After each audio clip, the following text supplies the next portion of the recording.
Chez vous, est-ce que vous vous sentez mieux lorsque c'est rangé, propre et joli? Quand vous faites des courses, est-ce que vous vous tournez naturellement vers des magasins pratiques, bien éclairés, avec une présentation soignée? Vous aimez ce qui est moche, ce qui fait mal et ce qui sent mauvais, vous? Moi non plus. Pourtant, si je vous invite à vous rendre à un endroit pas beau, pas confortable, en vous appâtant avec de l'argent, est-ce que vous irez? Certainement.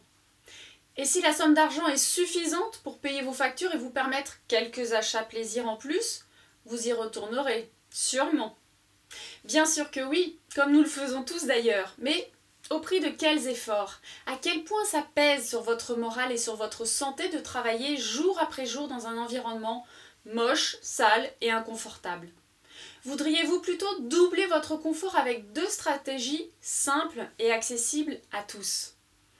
Bonjour et bienvenue au 21e jour du défi 21 jours pour doubler votre satisfaction au travail. Je suis Cécile Tardy, coach et fondatrice de la mission Burnout Killer, spécialement conçue pour vous redonner le goût de travailler heureux. Plus de la moitié déjà du défi et je me demande quels sont ceux d'entre vous qui ont vu les vidéos et les ont partagées avec leurs amis, vos collègues, les gens que vous aimez. Je suis curieuse de savoir. Place à l'action maintenant avec d'abord le ravissement des sens. La première stratégie pour redonner du peps, de la vie, de la jolitude à votre environnement de travail concerne vos 5 sens. Est-ce que votre poste de travail, votre bureau, votre espace de coworking, votre coin de salon peut-être est beau? Quand vous vous installez le matin, vous faites « Waouh, oui, c'est beau ici, c'est chouette ».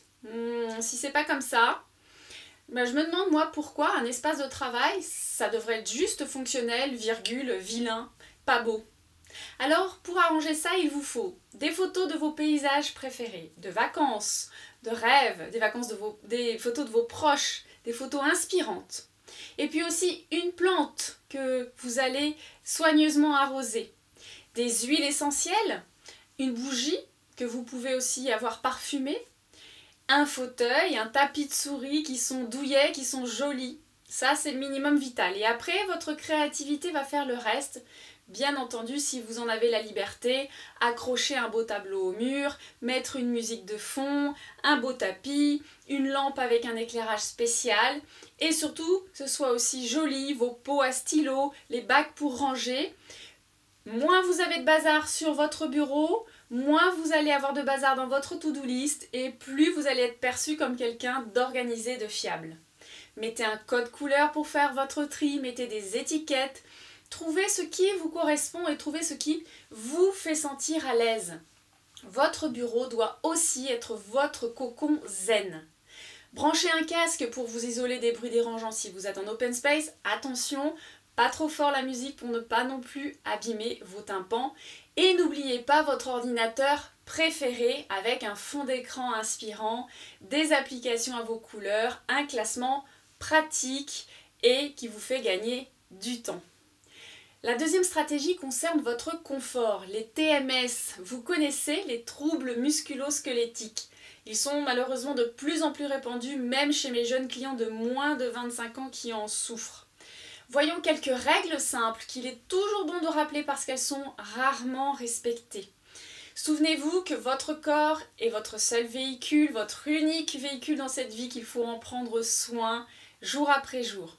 D'abord, un bon éclairage qui ne fatigue pas vos yeux. Il faut une source de lumière qui soit extérieure à vous, à votre écran. Et évitez aussi d'avoir les rayons du soleil qui vous éblouissent directement. Ensuite, une bonne hauteur d'écran qui soit vraiment à portée de vue, sans casser votre nuque, donc qui ne soit ni trop haut ni trop bas. Et je sais, avec un portable, c'est pas toujours pratique, mais vous pouvez surélever l'écran et brancher en dessous un clavier. Ensuite, votre position sur le clavier, le dos doit être droit, donc ni trop en avant ni affalé. Et votre poignet, donc dans le prolongement du bras, évidemment sans cassure, et votre bras à 90 degrés avec votre épaule. Si vous êtes salarié, la médecine du travail doit veiller à tout ça et l'imposer à votre employeur. Mais vous pouvez aussi prendre, vous, l'habitude de vous étirer, de détendre votre corps le plus souvent possible et au minimum toutes les heures. votre nuque, votre bassin, vos yeux, d'aller marcher. C'est le meilleur moyen d'éviter les tendinites, les lumbagos et les sciatiques qui vous empoisonnent au travail. Alors pour aujourd'hui mes chers Burnout Squealers, rien n'est trop beau pour vous rendre la vie au travail plus belle. Je serai ravie de lire vos commentaires sous cette vidéo, voir les photos que vous avez mises, les plages préférées, ce qui vous inspire, ce qui vous fait rêver. Je répondrai à vos commentaires avec soin, comme vous le savez, l'interaction c'est la clé de la réussite de ce défi. Je vous remercie pour votre attention d'ici à notre prochaine connexion Be OK. Soyez bien avec vous, bien ici et bien maintenant. À très bientôt. Ciao.